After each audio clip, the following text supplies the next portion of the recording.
নমস্কার। আজ 1 জুন 2026 সোমবার। আজকে আমি আপনাদের জন্য কোনো ভিডিও আনিনি। কারণটা খুব সামান্যই। তার কারণ হচ্ছে যে আজকে যেহেতু সোমবার, সেই জন্য অফিসের কাজের চাপ তো প্রচণ্ডই ছিল। সেই সঙ্গে সঙ্গে ছিল মাস শুরু হচ্ছে এবং মাসের প্রথম দিন, সপ্তাহেরও প্রথম দিন। সেই জন্য প্রচণ্ড কাজের চাপের জন্য আমি কোনো ভিডিও করতে পারিনি। সন্ধেবেলায় বসেছিলাম টিভির সামনে এবং সারাদিন ধরে আমাকে একটা প্রশ্ন বারবার কুরে খাচ্ছে। সেটা হচ্ছে যে রাজনীতি আর সততা, এই দুটো জিনিস কি একসঙ্গে হাতাহাতে হাত ধরে চলতে পারে না? কেন পারে না? সেটাই তো পারা উচিত, সেটাই তো কাম্য। আজকে যখন একজন জনপ্রতিনিধিকে নির্বাচিত করে আমরা পাঠাই বিধানসভায়, আমরা মনে মনে এটাই ভাবি যে তিনি সততার সঙ্গে তার দায়িত্ব পালন করবেন, তিনি সততার সঙ্গে আমাদেরকে দেখভাল করবেন এবং আমাদের মাথার উপরে একজন থাকবেন যিনি কিনা আমাদের বিপদে আপদে আমাদেরকে সাহায্য করবেন বা আমাদেরকে দেখবেন। তো এখন পশ্চিমবঙ্গে যেটা চলছে সংসদীয় গণতন্ত্রের ক্ষেত্রে, এটা কিন্তু একটা মারাত্মক একটা আশঙ্কার ব্যাপার। আশঙ্কাটা কীরকম? সম্প্রতি একটা ঘটনা আমাদের চোখের সামনে এসছে। সেটা হচ্ছে যে একটা বিধানসভা, এবং প্রথমেই বলে রাখি যে আমাদের সংসদীয় গণতন্ত্রে এই বিধানসভা লোকসভা এটা কিন্তু বা রাজ্যসভা, এই যে সভাগুলো রয়েছে এইগুলির গুরুত্ব কিন্তু অপরিসীম। আমাদের সংবিধানের এক একটা স্তম্ভ কিন্তু এইগুলো। বিধানসভার ক্ষেত্রে আমরা আমাদের জনপ্রতিনিধিকে পাঠাই এবং যে দল সংখ্যাগরিষ্ঠতার হিসেবে নির্বাচিত হন তারা যেমন একটি পরিষদীয় দল গঠন করেন এবং একটা পরিষদীয় দলে নেতা নির্বাচন করেন এবং তারা সেই সমস্ত নথিপত্র রাজ্যপালের কাছে পেশ করেন, তেমনি যারা বিরোধী অর্থাৎ যারা ভোটে জিততে পারেননি এবং তাদের মধ্যে যারা সংখ্যাগরিষ্ঠ অর্থাৎ যারা প্রধান বিরোধী দল, তাদেরও কিন্তু একটা পরিষদীয় দল গঠন করতে হয় এবং সেই পরিষদীয় দলের নেতা নির্বাচন করতে হয়। শুধুমাত্র তাই নয়, যখন পরিষদীয় দলের নেতা নির্বাচিত হবেন তিনি একটি সভার মাধ্যমে নির্বাচিত হবেন, যেই সভায় সমস্ত নির্বাচিত জনপ্রতিনিধিরা থাকবেন, অর্থাৎ সেই দলের প্রধান বিরোধী দলে জনপ্রতিনিধিরা থাকবেন। তারা তাদের পরিষদীয় দলের নেতাকে নির্বাচিত করবেন এবং তারা একটি চিঠি বিধানসভা স্পিকারের কাছে পাঠাবেন along with those relevant documents. এই রেলিভেন্ট ডকুমেন্টসগুলো কি? সে মিনিটস অফ দ্য মিটিং, অর্থাৎ সেই মিটিংয়ে কী নিয়ে আলোচনা হয়েছে এবং সেই সঙ্গে সঙ্গে সমস্ত বিধায়করা সর্বসমক্ষে তাদের একজন নেতা নির্বাচিত করেছেন এবং সেখানে সমস্ত বিধায়কের স্বাক্ষর। নিয়ম নীতি যা আছে সেটা তো ঠিকই আছে, কিন্তু ঘটনা যেটা ঘটেছে সেটা কিন্তু একটু অন্যরকম। যখন প্রধান বিরোধী দল হিসেবে তৃণমূল কংগ্রেস তাদের বিধানসভার পরিষদীয় দলের নেতা অর্থাৎ প্রধান বিরোধী দল হিসেবে তাদের পরিষদীয় দলের নেতা নির্বাচিত করার জন্য যে চিঠিটা বিধানসভা স্পিকারের অফিসে জমা দিয়েছেন, তার মধ্যে অধিকাংশ সই কিন্তু জাল সই। অর্থাৎ চিঠিটাতে উপস্থাপক হিসেবে সই করেছেন অভিষেক বন্দ্যোপাধ্যায় এবং তিনি মনে করেছেন যে তিনি যখন যা চাইবেন, বিশেষত এই সভাতে পৌরোহিত্য করেছিলেন অভিষেক বন্দ্যোপাধ্যায় এবং মমতা বন্দ্যোপাধ্যায়। এখানে সংবাদ মাধ্যমের কাছ থেকে যে খবরটা শুনতে পেরেছি সেটা হচ্ছে সেই সভায় মমতা বন্দ্যোপাধ্যায় পরিষ্কার বলে দিয়েছিলেন যারা এই দলে থাকবেন না তারা দল থেকে চলে যেতে পারেন এবং অবিসংবাদিতভাবে অভিষেক বন্দ্যোপাধ্যায়ের কোনো বিরোধিতা করা যাবে না এবং বিগত নির্বাচনে অভিষেক বন্দ্যোপাধ্যায় যেভাবে সমস্ত কর্মীদের পাশে দাঁড়িয়ে এই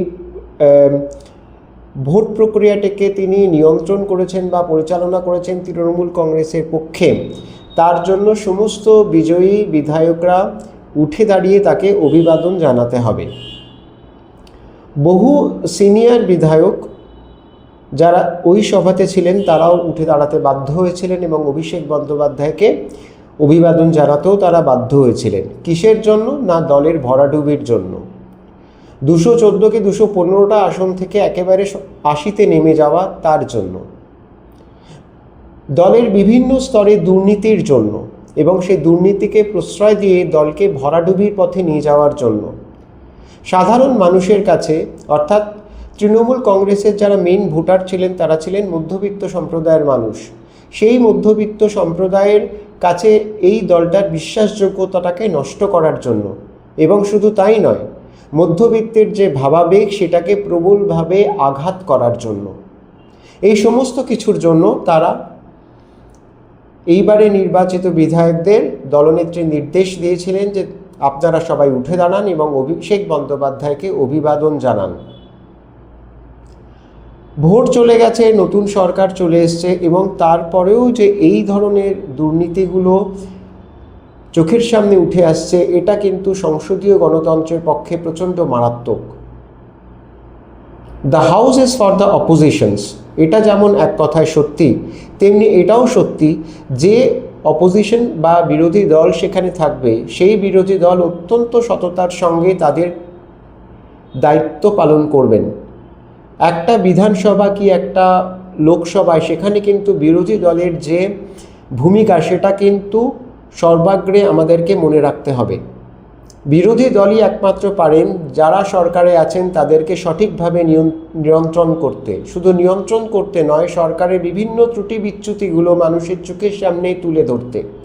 কিন্তু এখানে আমরা কি দেখছি, একটি স্বৈরতান্ত্রিক দল তারা যখন একটা নথি, সংসদীয় গণতন্ত্রের রীতি মেনে একটা নথি যখন তারা বিধানসভার অধ্যক্ষকে জমা দিচ্ছেন, সেই নথিটাতেও তারা জাল সই করে পাঠাচ্ছেন। কেন পাঠাচ্ছেন? তাদের সর্বভারতীয় সাধারণ সম্পাদক মনে করেন যে তার কথাই শেষ কথা, সুতরাং কেউ যদি সেই মিটিংয়ে নাও থেকে থাকে তার নামটা লিখে দাও, তাহলেই হলো।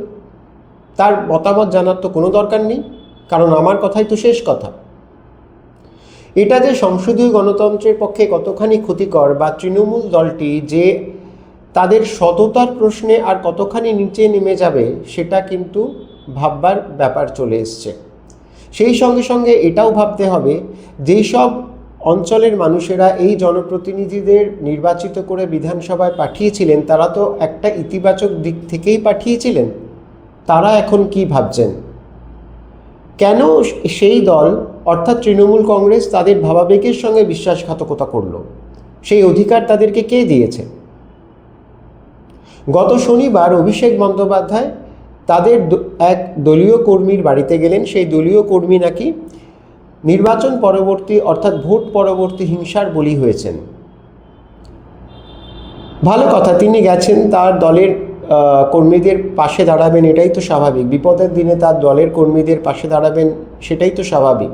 কিন্তু সেখানেও পুরো ঘটনাটার মধ্যেও একটা মিথ্যের খোলস মোড়ানো রয়েছে। কীরকম সেটা? না, স্থানীয় লোকজনদের কাছ থেকে জানা যাচ্ছে যে যার বাড়িতে অভিষেক বন্দ্যোপাধ্যায় গেছেন তিনি আদৌ কোনো ভোট পরবর্তী হিংসার শিকার হননি। তিনি এমন একজন ব্যক্তি যিনি সব রকম সমাজবিরোধী কার্যকলাপের সঙ্গে যুক্ত ছিলেন। তিনি প্রচণ্ড নেশাও করতেন, বিভিন্ন ধরনের নেশা করতেন তিনি, এবং শুধু তাই নয়, ভোটের আগে সেইখানকার লোকেদের রীতিমতো তিনি একটা ভয়ের, একটা আতঙ্কের একটা পরিবেশ তৈরি করার জন্য চেষ্টা করে গেছেন।